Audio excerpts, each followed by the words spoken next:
President Biden is requiring all federal employees to get the COVID vaccine. The mandate will be part of his six-prong approach to fighting the pandemic.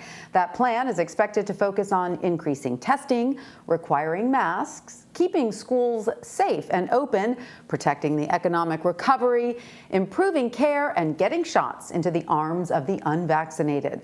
A source familiar with the strategy tells CBS News the vaccine-related measures will also include an update on booster shots and mandates. The president's plan comes as the Los Angeles Unified School District votes today on whether to mandate COVID vaccine for all students ages 12 and up. CBS News' Skyler Henry has more. President Biden has signed an executive order requiring all federal workers be vaccinated as part of his new strategy to combat the coronavirus. If a federal worker fails to comply, they will go through the standard HR process, which includes counseling and face disciplinary action, face progressive disciplinary action. In addition to increasing vaccination rates, the plan he's announcing today includes more protections for vaccinated Americans, increased testing and masking requirements, improving care for people with the virus, protecting the economic recovery, and keeping schools safely open. There are, of course, 80 million unvaccinated Americans at this point in time. We want to reduce that number, decrease hospitalizations and deaths, and allow our children to go to school safely. President Biden isn't expected to issue a mandate requiring all Americans to be vaccinated, but the White House is encouraging businesses and local governments to take that step. The federal workforce is one of the largest in the country, and we would like to be a model to what we think other businesses and organizations should do around the country. The Los Angeles School Board is expected to vote on a new measure today requiring students 12 and older be vaccinated in order to attend in-person classes. That's why there isn't measles and mumps and rubella in our schools, because we vaccinate and we require it. It's a mandate. This is a mandate to save lives. Nationwide, available data shows more than 252,000 children tested positive in the last week, accounting for more than a quarter of all new cases. But some parents are protesting against school mandates. It's a violation against this nation. And lawsuits challenging the safety measures are reaching the courts. I don't know why the masks have politics around it. A judge in Florida recently ruled Governor Ron DeSantis cannot block schools from requiring students to wear masks. Skyler Henry, CBS News, the White House. President Biden is requiring all federal employees to get the COVID vaccine. The mandate will be part of his six-prong approach to fighting the pandemic. To talk more about this, I'd like to bring in Dr. Teresa Murray Amato. She is the chair of emergency medicine at Long Island Jewish Forest Hills in New York City. Dr. Amato, welcome. So as we mentioned, President Biden is expected to lay out a new federal plan to fight the coronavirus. What are you hoping he says today? We've gotten a little preview that he's going to be announcing a federal mandate, meaning any federal worker or any contractor that works with the federal government will be mandated to have a COVID vaccine, at least one shot. I don't know the date that they're going to put on that. We are seeing increasing mandates in the private sector as well. As a physician, I'm happy to see more people getting the vaccine. But as someone who puts a lot of faith in science, I find it kind of a sad state that we're at a point where we're mandating it as opposed to people being voluntarily or more interested in getting the vaccine.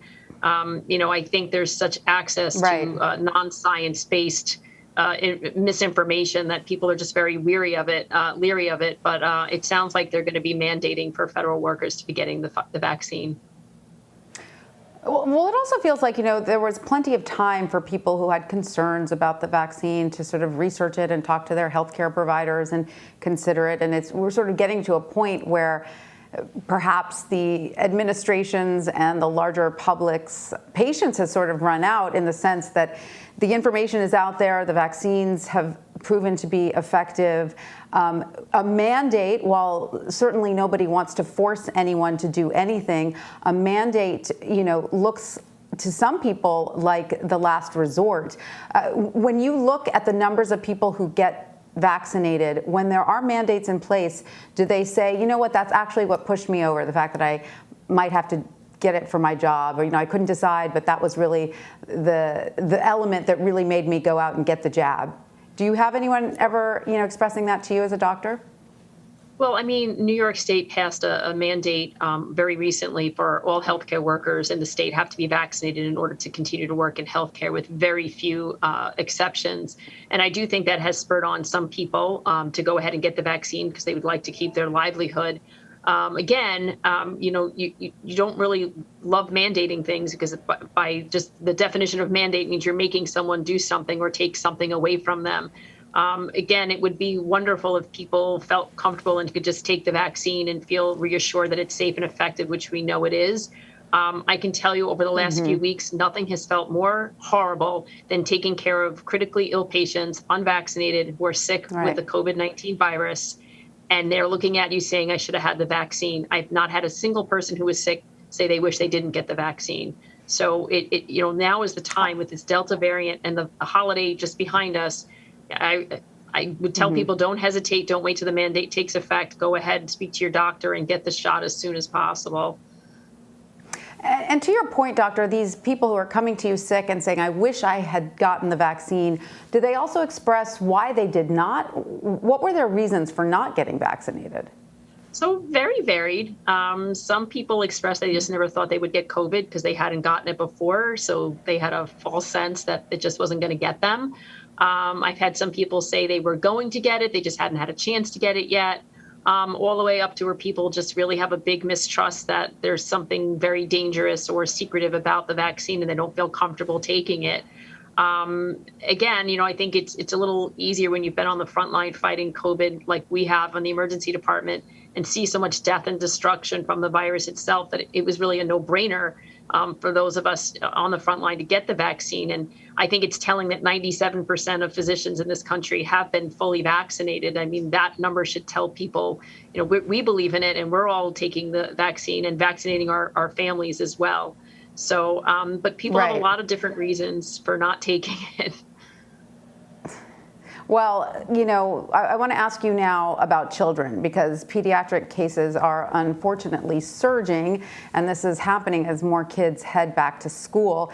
The American Academy of Pediatrics reports more than 5 million cases since the pandemic began, with more than 250,000 cases added in the past week. So, I'm not a doctor, but those sound like pretty alarming numbers to me in terms of how quickly that's happening. What should we be doing to mitigate infections, especially now that kids are back in school and many of them are too young to be vaccinated? Yeah, so we kind of knew this was going to be a bit of an issue when schools got back in person. And I'm not against kids being back in person. I understand the need for education and being in person to get the optimal educational experience. But many school districts are keeping in place things like mask wearing and keeping kids as far apart as possible. We may be seeing school districts going to mandatory testing in order for a child to remain in school. I think vigorous hand washing, wearing the mask, and distancing as much as possible, which we know has worked. Also, the schools are trying to increase their filtering systems for the air circulation, trying to open windows, trying to be outdoors if possible, especially in the fall when the weather's maybe a little bit warmer. But it is really tough for parents, waiting for the vaccine to be approved for younger kids. But we know that it just takes time to make sure that they're safe and effective. So hopefully that will be coming before the winter. Let me ask you a really quick question before I let you go about testing, because it seems to me, especially with kids coming in and out of school, that we should be better at that than we are. I mean, it seems to me there should be people working on how do we get an easy daily test in place so that, when you've got kids going in and out of school, they can be tested easily and quickly. It's so onerous right now, and that doesn't seem to be helpful. So there are home kits that people can now purchase, from a pharmacy and do a home test. And they're fairly accurate. I can speak of just from personal. I have a child who's in college right now up in BU. She gets tested regularly. It's very easy. She makes an appointment, goes over to the gym, gets tested, finds out her results 45 minutes later. And her entire school is vaccinated, but they're still requiring pretty regular testing. And they've made it very easy for the students to do with an app on their phone and make the appointment. So I think, we can look at places that are doing it well and say, hey, how are they doing that? And how can we make it as easy as possible for people to have access to quick, rapid test? Yeah, it would be great if they had in-school testing. Dr. Teresa Murray Amato, thank you so much for joining us. As always, we appreciate your insight. Thank you so much.